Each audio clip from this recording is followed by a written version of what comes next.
Section 1. The addiction to suffering. You don't just feel tired.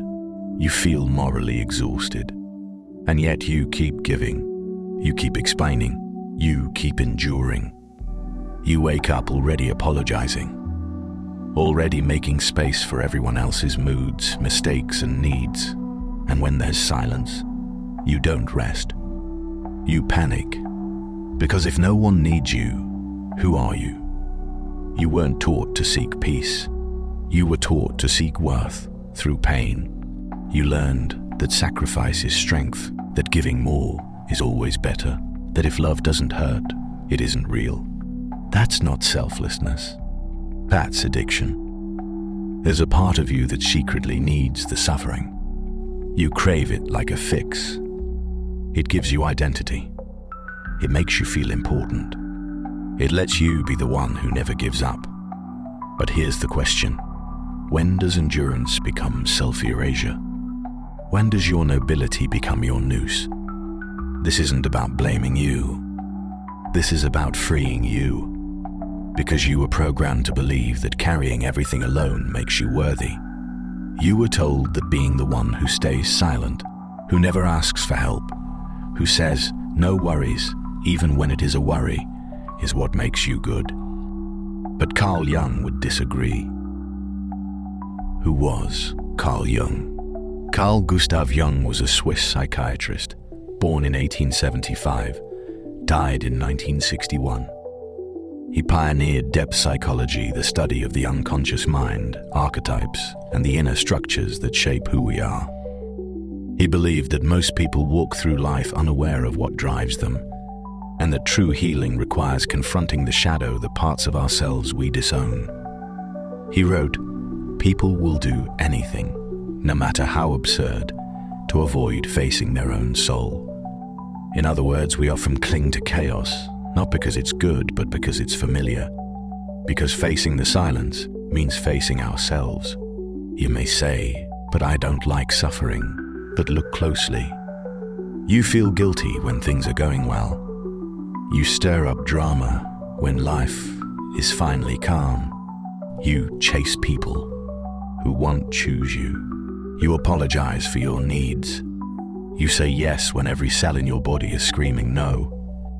That's not just behavior. That's an emotional ritual. That's the unconscious shadow running the show. Jung's work on the shadow explains this beautifully. He said the shadow contains all the parts of ourselves we refuse to accept: our anger, our needs, our selfishness, our desire for rest. We push these parts underground, and they don't disappear. They metastasize into guilt, into martyrdom, into hidden resentment. He warned, until you make the unconscious conscious, it will direct your life and you will call it fate. So you tell yourself you're just unlucky in love. You say, "I'm just always the one people lean on." You think your exhaustion is just part of being a strong person. But it's not fate, it's a pattern, and patterns can be broken. You stay in relationships that drain you because you think leaving would make you selfish.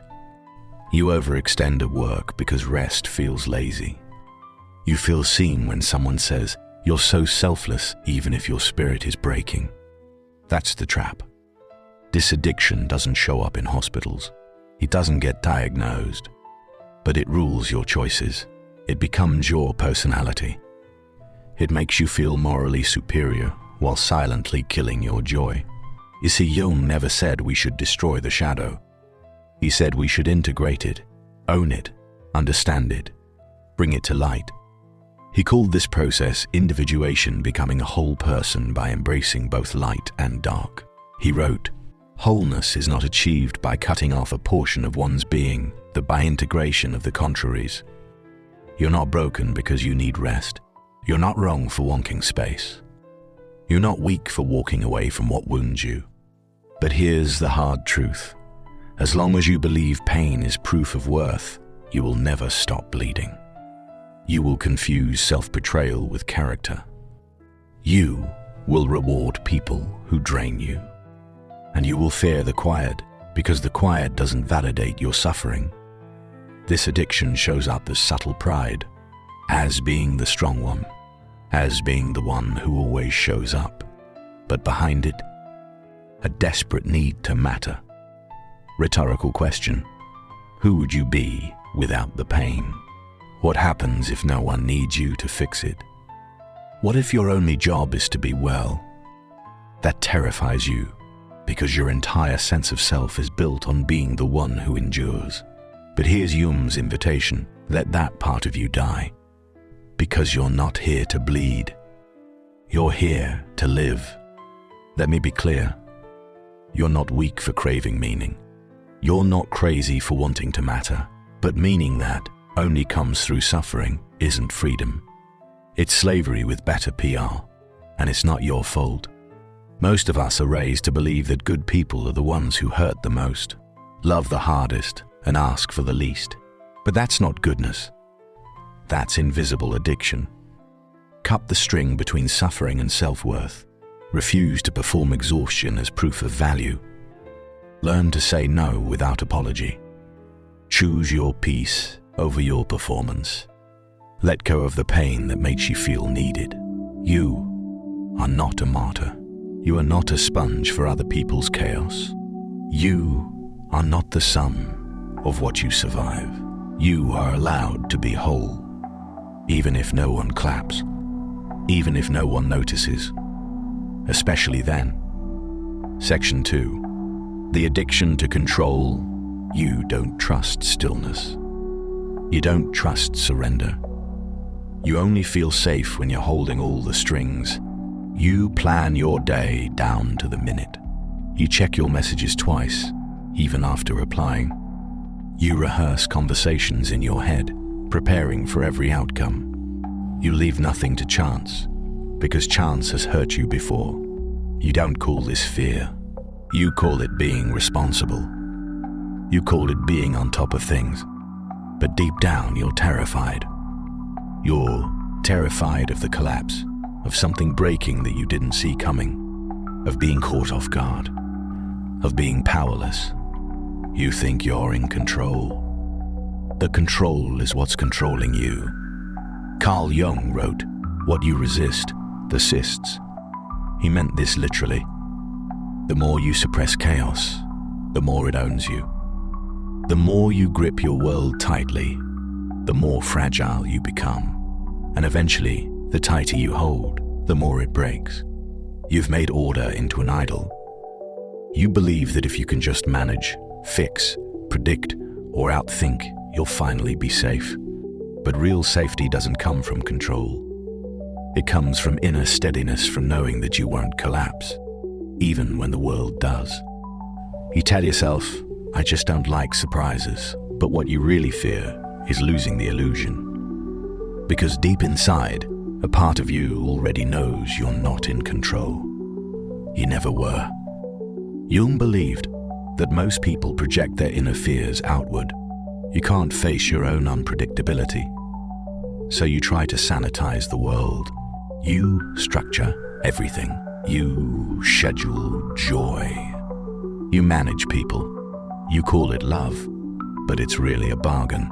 You do things right, so nothing falls apart. But things still fall apart. And when they do, you break down, because you never built the muscle of letting go. You think controlling makes you strong, but strength isn't holding on. It's knowing what to release. This is the paradox. You crave freedom, but you suffocate everything you touch. You want peace, but only on your terms. You want to trust, but only if you can supervise the risk. And that's not trust, that's surveillance. Jung taught that we must face the unconscious, the parts of ourselves that are messy, irrational, emotional, and unknown. If we don't, those parts control us from the shadows. He wrote, "The rational attitude which permits us to declare objective values as valid at all is not the work of the individual subject, but the product of human history." What does that mean? It means we inherit the illusion of control from society. We're taught that getting your life together means eliminating uncertainty. We're told that emotion is weakness, that spontaneity is reckless, that surrender is dangerous. But these are not truths. They're inherited defense mechanisms. You can feel this addiction in your body. When plans change, your chest tightens. When someone doesn't respond right away, your thoughts spiral. When life veers off script, you panic not because anything bad is happening, but because you didn't get to approve it. So you control your tone, your image, your timing. You write perfect texts and delete them anyway. You show up calm, but inside, you're a storm. And maybe you've convinced everyone else, but you haven't convinced yourself. Rhetorical question. Who are you when things go wrong? You say you're resilient, but resilience isn't about control. It's about the ability to fall without breaking. You say you're dependable, but dependence that costs you your joy is just emotional debt. You say you don't like chaos, but maybe, just maybe, what you don't like is your own capacity for chaos. Jung believed that control was often a mask for unexamined fear. And until we address that fear, we will continue trying to control the world to avoid facing ourselves. He wrote, "The most terrifying thing is to accept oneself completely." And that's what this addiction is really about. You are terrified of what would happen if you stopped managing everything, if you let life move through you instead of over-planning it, if you surrendered, not because you gave up, but because you finally trusted your own strength. But here's the cost of staying addicted to control. You miss your life. You miss spontaneity and laughter and mystery. You turn every moment into a strategy. You lose relationships because people feel suffocated. You lose wonder because you already decided what's allowed. You don't bend and so you break. The truth is, you can't plan your way to peace. Peace isn't a product, it's a posture. You have to release your grip. You have to trust a version of you that isn't always watching the door. You have to stop parenting everyone. Stop fixing every mess. Stop playing God in a world that never asked you to. Because control isn't real.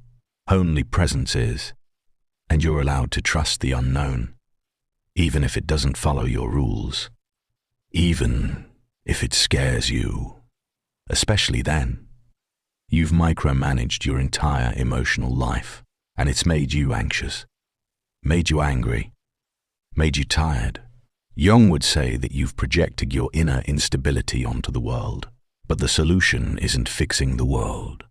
It's reclaiming your own balance. The world can be unpredictable. People can disappoint you. Plans can collapse, and still you remain. Still you choose peace over power. Still you stop gripping, and finally start breathing. Section 3. The addiction to validation. You tell yourself you're kind. You tell yourself you're loyal, supportive, thoughtful. But beneath that, you're starving. You don't just want to be loved. You want to be chosen, seen, praised, thanked, validated.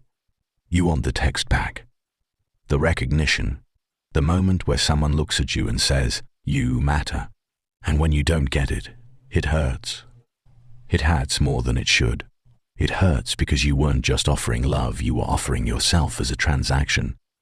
This isn't generosity. This is addiction. You've learned to survive off of crumbs, little moments of praise, the like, the glance, the thank you that finally came. But here's the thing, the pain you feel isn't from rejection. It's from dependence. You've built your self-worth like scaffolding. Every compliment, every smile, every text, another beam holding up your identity. And without it, you collapse. You don't know who you are in silence. Carl Jung warned about this very thing. He wrote, "The persona is a system of behavior that is partially dictated by society and partially by the individual's expectations of society. In human terms, the persona is the mask. It's the role you play, the image you polish, the version of you that knows how to earn love. But it's not the real you. It's the performance. You post what they'll like. You say what they want to hear. You become the one they rely on because being needed feels like being loved. But here's the truth. You've never actually felt safe in who you are. You've only felt safe in being seen a certain way. So you smile even when it hurts. You laugh at jokes that sting. You ask, "Are you okay?" even when no one asks it back. And it's killing you. Because every time you perform, a piece of you disappears. You've trained yourself to be a mirror. Whatever they want, you reflect. Whatever they expect, you deliver. But mirrors don't get held. They don't get loved. They just reflect what others want to see. You're not a person to them. You're a function. You think if you keep proving your value, someone will finally say, "Enough, you can rest now." But that moment never comes. Because the more you perform, the more people expect. Jung believed that when we over-identify with the persona, we disown the deeper, authentic self. And eventually, that disowned self begins to rebel. He wrote, "There is no coming to consciousness without pain. This is the pain you feel. The ache in your chest when they don't text back. The panic in your gut when you feel forgotten. The quiet rage when someone doesn't say thank you. It's not about them. It's about you and the fragile mask you've built to survive. You think this mask is protection, but it's prison. Because the more you live for praise, the more you betray the parts of you that don't fit the mold. Your anger, your needs, your contradictions, your silence, you suppress them, you hide them. You pretend they don't exist, and in doing so, you abandon yourself. You say yes when you want to say no. You respond instantly, even when you're drained. You check your phone too often. You apologize for needing space. You fear silence because silence means you don't matter. This is the addiction. And no, it doesn't look like desperation on the outside. It looks like being kind, being helpful, being the good one. But Jung would ask, good for who? And at what cost? You live in fear of being disliked. You live in fear of being misunderstood. You live in fear that if you stop giving, people will stop loving. So you keep showing up, even when it hurts, even when it costs you sleep, peace, sanity. But validation isn't nourishment. It's sugar. It gives you a rush, and then it crashes you. Jung's process of individuation is the opposite of this addiction. He taught that healing means reclaiming your wholeness, not just the parts that please others.